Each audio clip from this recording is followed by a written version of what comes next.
Dirty Politics, part of Sustainability Matters Initiative, in partnership with the University of Guam, Center for Island Sustainability and Guam Green Growth. Presented by Green Energy Solutions, Inc.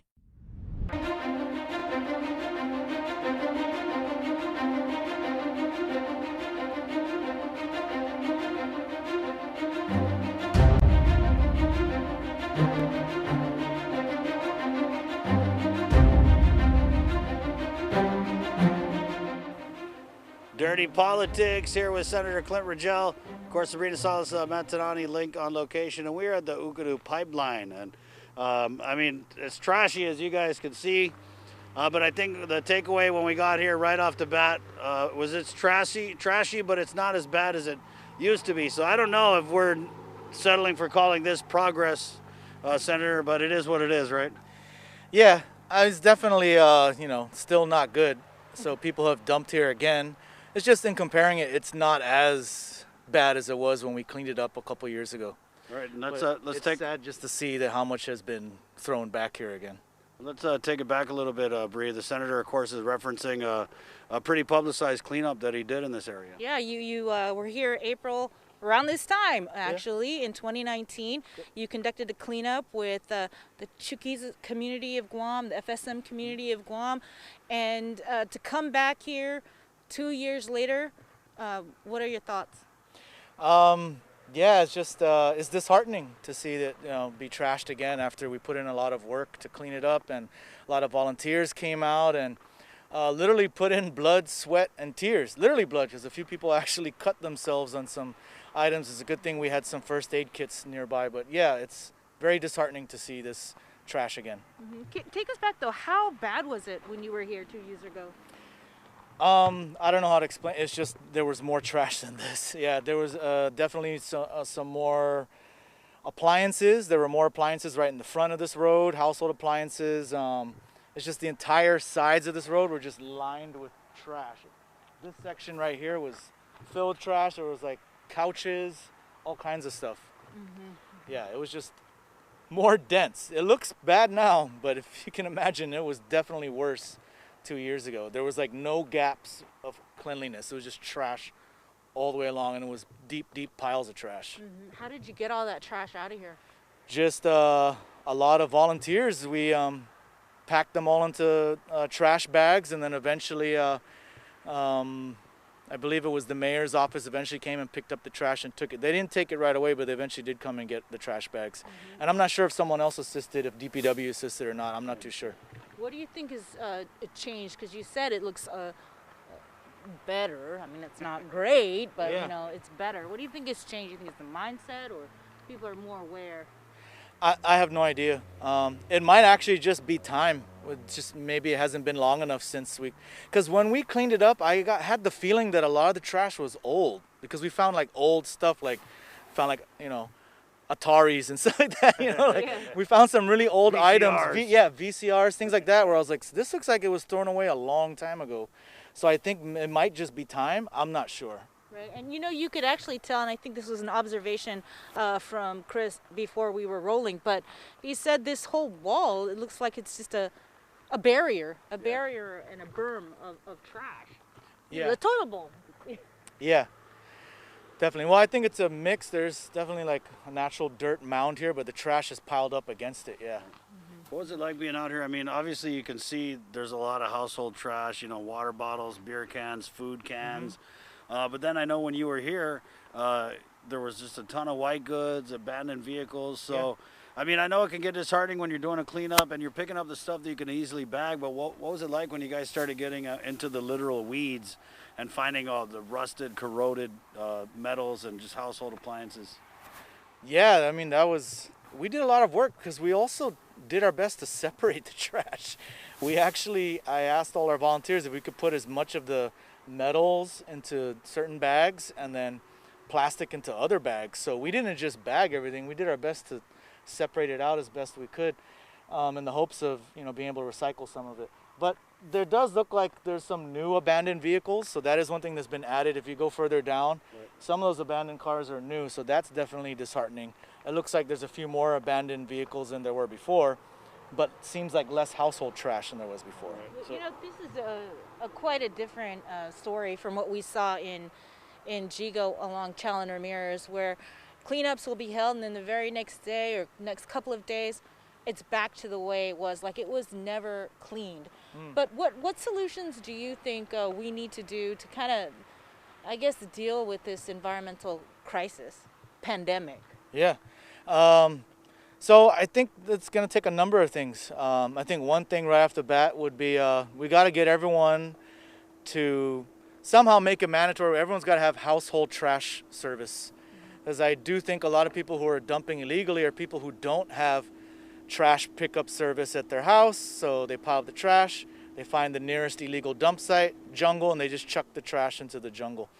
So we need to get that so that everyone has trash service. So I know one of the issues is that there'll be pushback because some people will say they simply can't afford it, right? So that's where we have to come up with some kind of solution where we fund it, I think, so that people who can't afford it can have trash service. There's different ways to do it. One thought that I've had in the past that I may revisit, but I was told it's really difficult to do is, what if we tax some sort of green fee on visitors to Guam or anyone who travels to the island? They do it something similar to that in Palau. They pay almost like a little fee for landing, and that goes towards environmental protection in Palau. So we could do something similar here where we tack on some sort of green fee as tourists arrive. $50, $100, I don't know. I've heard that there'll be a lot of pushback from the tourism industry. I can imagine there might be pushback, but if you think about it, I think it's a worthwhile investment. It would go a long way. That money could then be set aside and used for things like everyone getting government paid for household trash service. And if you did that for everyone, I don't think anyone will complain that everyone's getting trash service paid for by the government, perhaps through this green fee. And then you could require everyone to get it because it's now free. No one has an excuse to not sign up. Then you could cite people who don't have trash service at home because you could say, hey, you got no excuse, it's free, you didn't sign up for it, now you're getting cited for not having trash service at home. Right. How do we change the mindset? Because you can legislate the fees, right, and the policy, but to me a lot of, and I don't know if it just seems like it's changed since we were younger, but it's just this mindset that like people are not taking pride in our home. Yeah, that's a good question. Really, I think it comes down to education, constant education.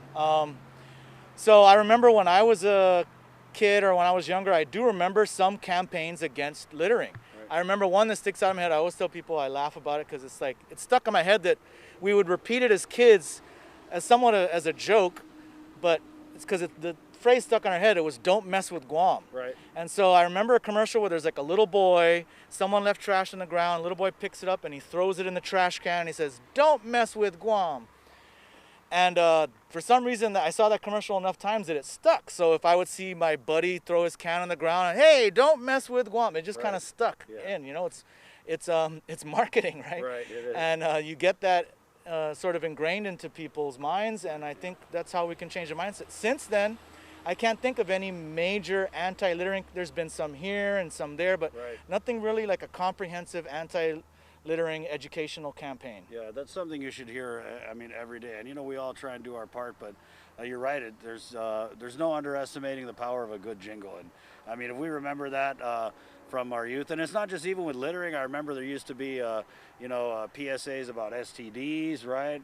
Protect yourself, protect y'all. I mean, there were just, it seemed like there were more campaigns and marketing, and that's how you really target those young minds, is with something catchy. And you're right, I think that's something that should be running like all the time. I mean, every time you turn on KUAM or you listen to the radio or anything, you should hear a public service announcement about, don't mess with Guam or don't litter or any of those things. So you're right. That's great. And Senator, we want to thank you for coming out here. Again, I know it's a little rough because you've been out here. You and this place have history, right? Yeah, I want to put it behind me. And we all do. And we're going to go over to our friends at Guam EPA, where it kind of looks like Glenn Nicholas and Nick Lee and they're friends with the Solid Waste Division of Guam EPA are actually actively investigating this dumping here, and this is what they do, man. They go out to these illegal dump sites and they look for clues. I mean, they're basically the Sherlock Holmes of garbage and illegal dumping. They look in there, you'd be surprised, or maybe you wouldn't be surprised about what people throw away. Something as simple as like junk mail could give them really good clues on who is dumping in these illegal dump sites. Right. So Glenn, if you could tell us what are you guys doing? What are you seeing? So basically, when we come up to a site, we do a panoramic shot of the site, and then we go through the debris, and then when we find something that may have personal identifiable information, we kind of zoom in, and then we start our investigation. So in this case here, you know, we found some possible evidence that we'll be investigating later.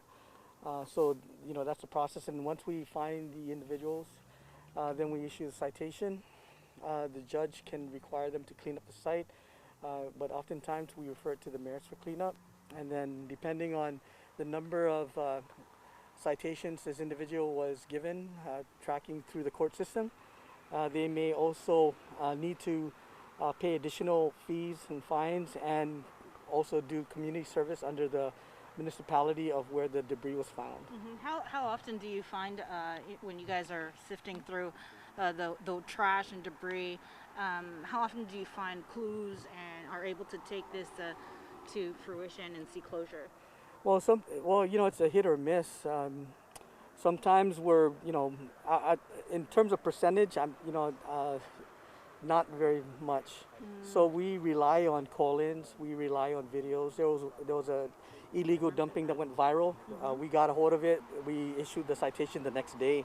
It took us a while to find the individual, but just by luck, you know, we found the vehicle and we recognized it and we issued the citation to the individual. So it sounds like you're saying this it has to be a community effort, because your agency, I mean, there's like how many of you guys working on enforcement? So for the solid waste management program, there's 3 to include myself and 2 specialists for the whole island of Guam, but we just don't do illegal dumping. We actually also do occupancy inspections for solid waste compliance.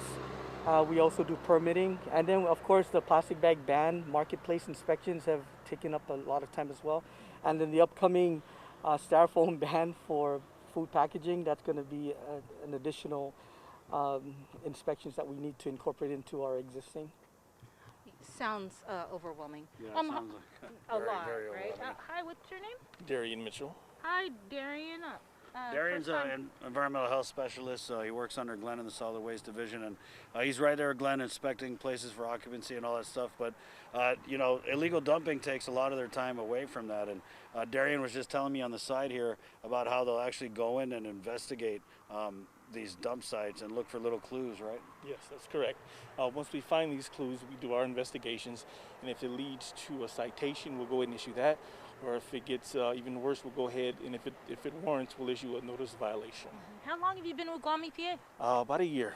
A year? Yes. Oh, so you're kind of a rookie, huh? Kind of new? No? No? So what's the worst I think you've ever responded to?